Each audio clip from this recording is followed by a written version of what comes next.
আসসালামু আলাইকুম। কেমন আছেন সবাই? আশা করছি আল্লাহর রহমতে সবাই অনেক অনেক ভালো আছেন। আজকে আপনাদের সাথে শেয়ার করব খুবই মজার স্পেশাল মোরব্বা বন। তো এই বনটি খেতে কিন্তু দুর্দান্ত হয়। রাজকীয় স্টাইলে এই বনটি আমি বানিয়ে দেখাবো। তো আশা করছি আমার এই আজকের রেসিপি খুব ভালো লাগবে এবং খুব সহজভাবে শেয়ার করব। চলে যাচ্ছি মূল রেসিপিতে। এখানে মিক্সিং বোলে নিয়ে নিয়েছি হাফ কাপ লিকুইড দুধ কুসুম গরম করে। এখন এর মধ্যে দিয়ে দিচ্ছি 2 টেবিল চামচ পরিমাণ চিনি, দিয়ে দিচ্ছি 2 চা চামচ ইস্ট। এখন খুব ভালোভাবে মিশিয়ে নিব। মেশানোর শেষে এখন দিয়ে দিচ্ছি আটা। এখানে আমি 2 কাপ আটা দিয়ে দিয়েছি। দিয়ে দিচ্ছি একটা ফ্যাটানো ডিম, দিয়ে দিচ্ছি স্বাদ অনুযায়ী লবণ। এখন খুব ভালোভাবে হাত দিয়ে মেখে একটা ডো তৈরি করে নিব। তো ডো তৈরি করে নেওয়া হয়ে গিয়েছে। এখন আমি উপর থেকে কিছুটা তেল দিয়ে খুব ভালোভাবে মেখে রেখে দিব ঢেকে। 1 ঘন্টার জন্য ফুলে ওঠা না পর্যন্ত আমি ঢেকে রাখবো। তো 1 ঘন্টা পর চলে আসলাম, দেখুন ডোটা ফুলে ডাবল হয়ে গিয়েছে।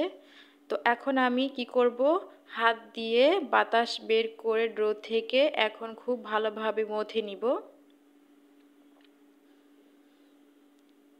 তো খুব ভালোভাবে মথে নিয়ে আবারও আমি এখন টেনে টেনে মথে নিব। আর এই কাজটা অবশ্যই করতে হবে, তাহলে কিন্তু ব্রেডটা পারফেক্ট হবে। এখন আমি দুটো লেচি কেটে নিয়ে নিয়েছি।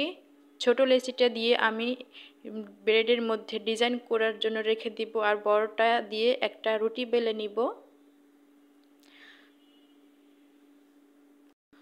তো তো আমি এরই মধ্যে একটা রুটি বেলে নিয়েছি। অনেক বেশি মোটাও না, অনেক পাতলা করেও না, মিডিয়াম করে যে একটা রুটি বেলে নিয়েছি। আর যেই মলে বেক করব ব্রেড, সেই মলে তেল ব্রাশ করে এখন রুটিটা দিয়ে দিচ্ছি। তো এখন এই রুটির চারপাশে ডিজাইন করার জন্য যে এখানে আমি যে দড়ির মতো একটা ডিজাইন করে নিচ্ছি, মানে পাকিয়ে নিচ্ছি। এটা রুটির চারপাশে থাকবে, দেখতে খুব সুন্দর লাগবে। তো এখন আমি ব্রেডের চারপাশে এই ডিজাইনটা বসিয়ে দিব। তো এই যে দেখেই বুঝতে পারছিলেন চারপাশে আমি খুব সুন্দর করে ডিজাইন করে নিয়ে নিয়েছি। এখন মধ্যেখানে একটু ডিজাইন করার জন্য এখানে আমি নিয়ে নিয়েছি মোরব্বা আর নিয়েছি কিশমিশ। তো এইগুলো দিয়ে আমি একটু মধ্যেখানে ডেকোরেশন করে নিচ্ছি। চাইলে কিন্তু চেরি ফল বা অন্যান্য কিছু এখানে অ্যাড করতে পারেন। তো এই যে খুব সুন্দরভাবে চারদিকে কিশমিশ দিয়ে এখন দিয়ে দিচ্ছি মোরব্বা এর ফাঁকে ফাঁকে।